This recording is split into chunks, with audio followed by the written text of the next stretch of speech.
Hi, I'm Roland Minton. These are some of my favorite math stories.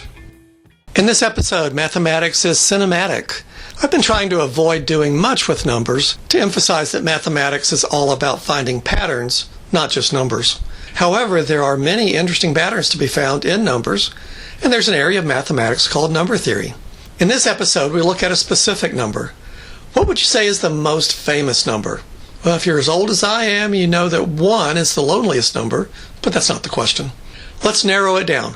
What's the most famous 4-digit integer? There is a 4-digit number that has been featured prominently in scenes in 2 different movies, plus some TV shows. The number is 1729. That doesn't look very interesting, you say? Well, that's the beginning of our first scene, which is from the movie The Man Who Knew Infinity. This is the essentially true story of the great mathematician Ramanujan, who was brought over from India to England to collaborate with the eminent G.H. Hardy. Difficulties adjusting to a new life, including diet, weather, religion, and isolation from family, led to Ramanujan getting sick and being confined to a hospital. On one occasion, when Hardy came to visit Ramanujan, Hardy's opening list of small talk included mentioning that he had been in cab number 1729, which was rather a boring number.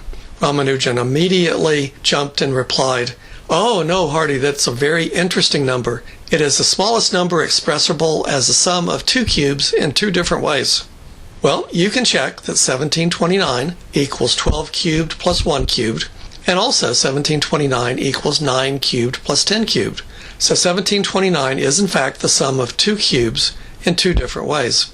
Isn't it amazing that Ramanujan knew this fact right off the top of his head? This may help explain how he is able to create so many original formulas and creative mathematics. Our second movie scene is from Infinity, the story of Richard Feynman. Feynman was in a restaurant in which a salesman was touting his abilities with an abacus. Feynman challenged him to a computing contest. Feynman's brain versus the abacus. The restaurant owner chose the number to be approximated, the cube root of 1729.03.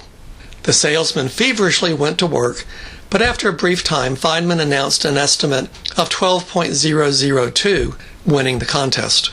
As noted above, 1729 is only slightly larger than 12 cubed, so the cube root is slightly more than 12.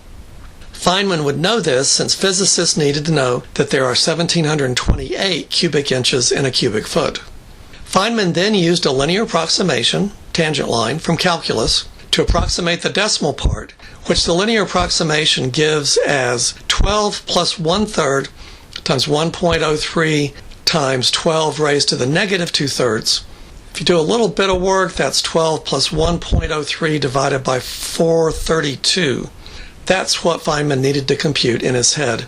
1.03 divided by 432 is about 1 over 400, which is 0.0025.